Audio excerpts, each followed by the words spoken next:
A lot of stuff Lithuanians buy as part of everyday life comes from China. But let's be honest, a lot of stuff the world buys as part of everyday life comes from China.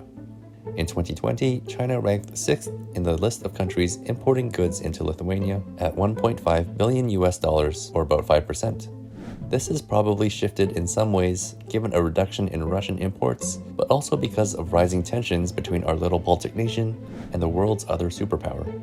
In fact, in August 2021, China recalled its ambassador from Lithuania, accusing Lithuania of, quote, severely undermining China's sovereignty and territorial integrity.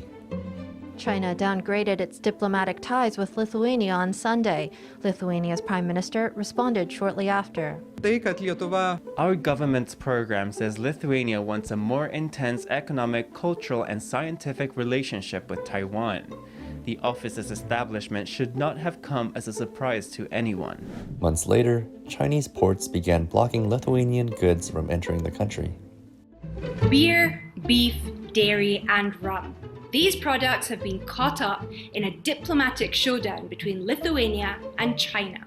For anyone who follows world news and politics, this may be old and perhaps obvious news. But for others, blissfully unaware of the bigger picture, let's look at why exactly China, or the Chinese government at least, hates Lithuania.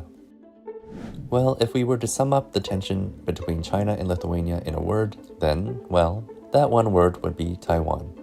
That's because Lithuania has been a vocal ally of Taiwan and its independence from China.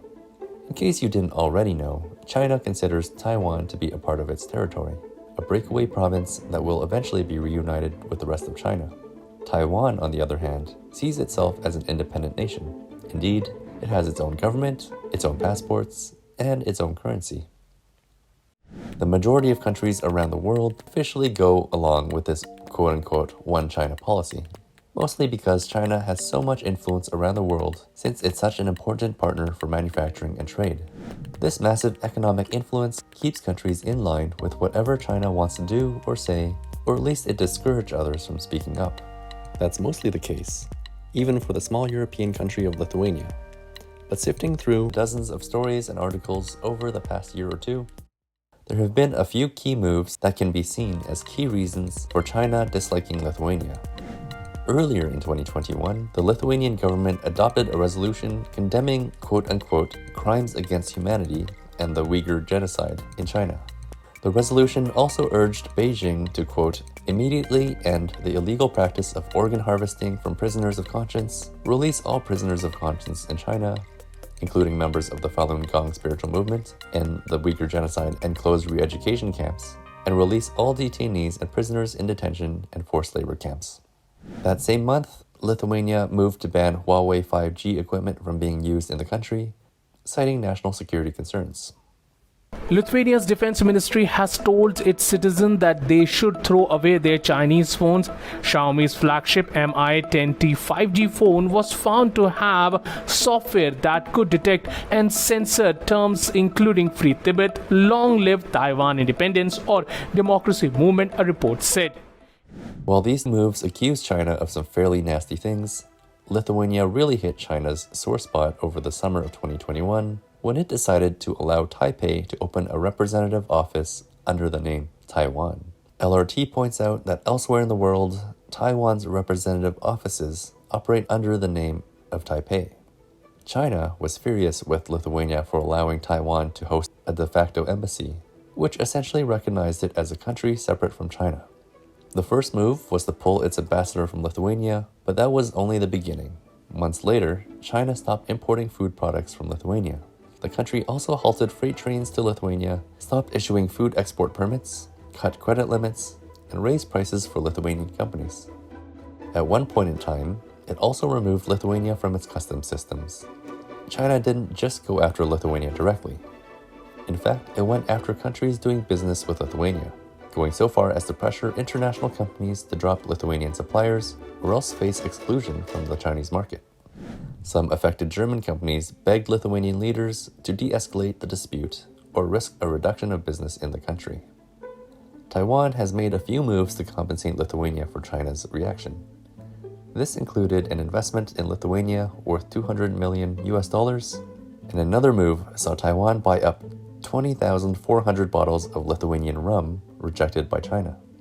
In a Facebook post in January of 2022, Taiwan's National Development Council posted a list of rum-based cocktails and other recipes, urging people to be ready to buy the product later in the month. It also called on the people of Taiwan to quote-unquote support Lithuania, saying that the two countries were very friendly and had helped each other during the pandemic. But why does Lithuania, or at least some of its government, support and recognize Taiwan as an independent country? Well, just like its support of Ukraine, Lithuania knows what it's like to stand up against a larger country, which it sees as a bully. A Lithuanian person told AFP that Lithuania and Taiwan share the experience of living under the shadow of a communist superpower. Since then, we have Russia by our side, always bullying us, the person said, adding, Lithuania sees Taiwan as a sister. We're going to set an example that we can actually fight back against bullying. Lithuania was the first nation to declare its independence from the Soviet Union in 1990. It should be clear that not all of Lithuania takes the same stand and has the same opinion. Business groups that have been severely impacted by trade actions are among the most vocal. In December of 2021, an LRT survey asked Lithuanians about their view on their country's policy on China, and only 13% said they supported it, while 60% said they had a negative opinion. For now, however, Lithuania appears to be standing quite firm in its position with Taiwan and China, a position that has the support of the United States and a number of EU countries.